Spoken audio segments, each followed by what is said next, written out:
and welcome to the Pig and Whistle Tales from Azeroth. As always, here at the Pig and Whistle Inn in Stormwind, I go through a variety of subjects with regards to World of Warcraft.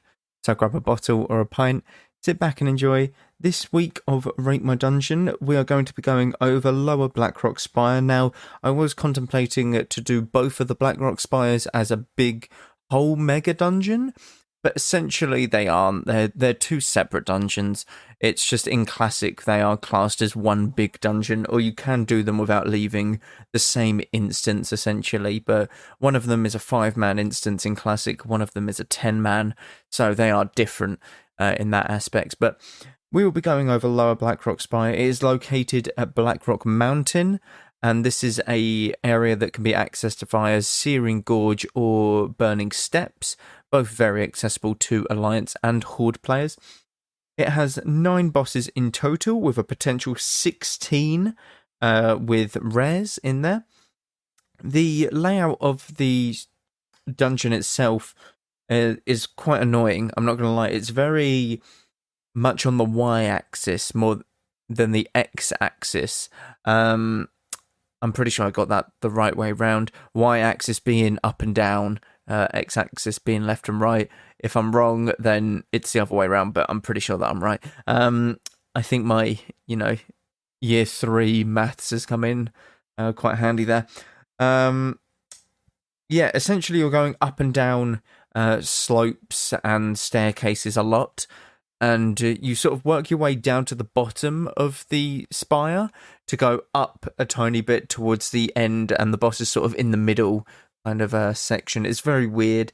It's a very weird dungeon, but essentially in Classic there was a lot of stuff to do with it. There was a massive quest line, and you needed to do this quest line in order to get your 0.5 tier upgrades, as well as you get the actual key to go into Upper Blackrock Spire, and the key being a ring that you just had to have in your inventory in order to open the door to Upper Blackrock Spire.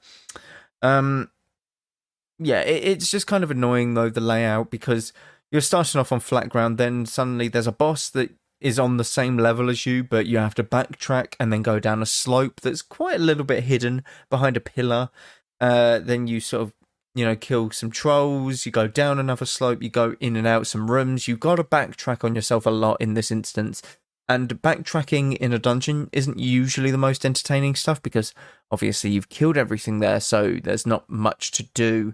But essentially, think of it as like 5 kind of big rooms and like corridors connecting them, because that's kind of what it is. You're clearing out a massive room, and then you go down a slope into the next big room, then you go through a corridor into the next sort of bit, etc. Like, there's loads of quests tied to this place as well, so it's very much worth doing, but the annoyance is of how big the instance actually is itself. You get a lot of XP though, I will grant it that.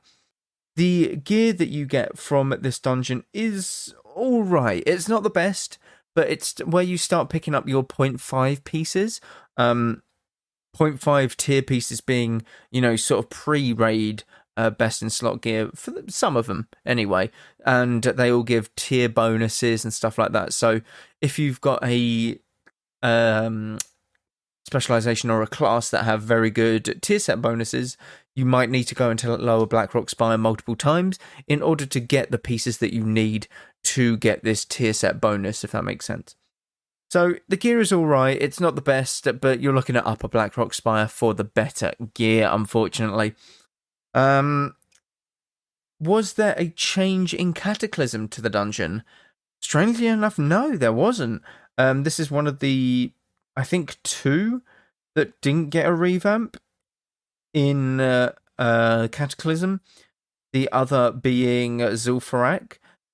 It's mainly because it's kind of the first mega dungeon that was in World of Warcraft, Lower Blackrock Spire and Upper Blackrock Spire.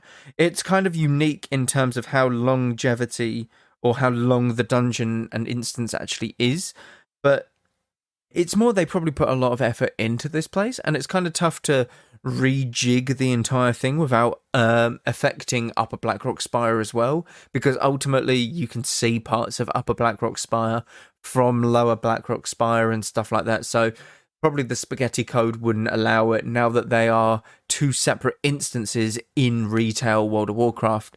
You can obviously still see the other instance, so you can still see Lower Blackrock Spire from Upper Blackrock Spire and vice versa, but changing any of the geometry in the instance will severely mess up the other, because you'll be looking down at Upper Blackrock Spire, or looking down at Lower, and being like, oh, that's not how it looks like when I did it earlier, that kind of thing. So it will really mess with players' minds, and newer players will probably not understand why it would have been changed, etc. But overall, Lower Blackrock Spire, I'd have to give a 5 out of 10. It's not the best. It's got a lot of quests tied to it, which is very good. Some very good quests for good XP. It's got decent gear. The layout kind of lets it down, though. It is kind of a maze for those who are new to the game. You are in late game classic, though, so you would have a sort of more understanding of dungeons and what they can be like, such as if you've been in Wailing Caverns, it's an absolute shit show of a maze, that kind of thing. So you'd kind of be a bit used to it, but it's still very easily... a lot of people can get lost, even those veteran players that have no sense of direction. I'm glad to say that I am not one of them. I can picture the entire dungeon in my head right now. I can walk myself through in my head the entire instance, which might sound sad, but I just think that once I've done that dungeon once, I have a mental picture of it. And that's the same with like dungeons now in Dragonflight. Like Brackenhide Hollow, I could easily picture. The Azure Vaults or whatever it is, I can easily picture. It's very simple for me, but some people just don't have that sort of brain when they want to remember a layout or something, and these are the dungeons that will punish them for it, essentially. But yeah, a 5 out of 10 is, I think, a very nice place to put it. It's very much not too good, but not too bad kind of range.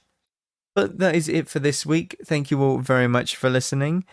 Make sure to check out the Patreon for ad-free content, as well as Twitch and YouTube constant stuff happening over there. Merry Christmas, by the way. I have not mentioned that in the previous podcast, so I'm a bit late for it. And Happy New Year, but I think you will hear that in the weekly podcast that comes out Friday, because that'll be closer to the new year.